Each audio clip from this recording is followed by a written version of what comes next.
Welcome friends, শিক্ষা দপ্তরের পক্ষ থেকে আজকে বেশ কিছু বিষয়ে ক্লারিফিকেশন দিয়ে একটি বিজ্ঞপ্তি বের করা হয়েছে, যেটি মূলত অ্যাডমিনিস্ট্রেটর নিয়োগ পাশাপাশি স্কুল সার্ভিস কমিশনের যে আপার প্রাইমারি জয়েনিং নিয়ে সমস্যা হচ্ছে বিদ্যালয়ে সেই বিষয়ে। যেমন যেখানে এখন এমসি নেই বা অ্যাডমিনিস্ট্রেটর নেই, বিদ্যালয়গুলি ডিডিও দ্বারা পরিচালিত হচ্ছে, সেক্ষেত্রে বলা হয়েছে অতি দ্রুত অ্যাডমিনিস্ট্রেটর নিয়োগ করার জন্য।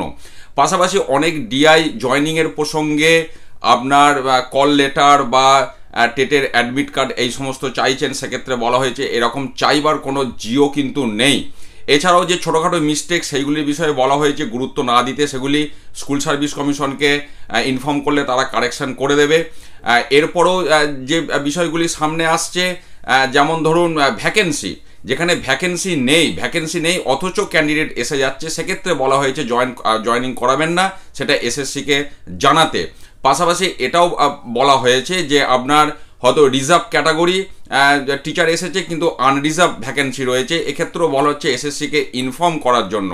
তো এই রকমই বেশ কিছু ক্লারিফিকেশান দেওয়া হয়েছে যাতে করে জয়েনিংয়ের ব্যাপারে সমস্যা না হয়। টেটের অ্যাডমিট কার্ড অনেকে অ্যাকচুয়ালি টেট সার্টিফিকেট রিভ্যালিডেশন করার জন্য বা লাইফ টাইম ভ্যালিডেশনের জন্য জমা দিয়েছে, সেগুলি এখনও ফেরত আসেনি।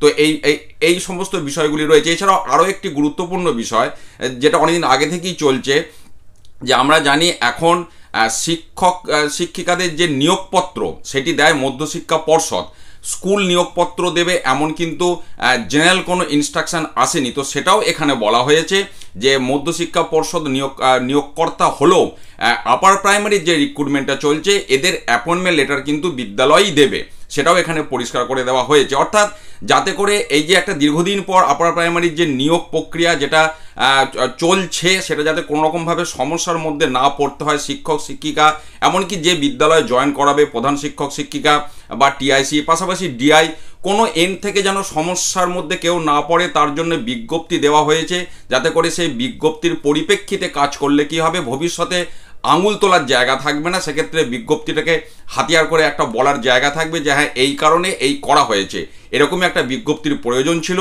তো সেই বিজ্ঞপ্তি কিন্তু শিক্ষা দপ্তর থেকে পাবলিশ করেছে। অতএব এই সমস্ত বিষয়ে যে কনফিউশনগুলো ছিল, আশা করি আর সেরকম কনফিউশনের কোনো জায়গা নেই।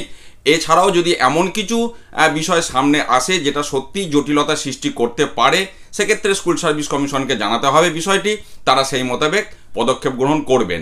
তো এই তথ্য সামনে এলো, আমি সকলের উদ্দেশ্যে এই বিষয়টি শেয়ার করলাম। ভালো থাকুন, সুস্থ থাকুন, ধন্যবাদ।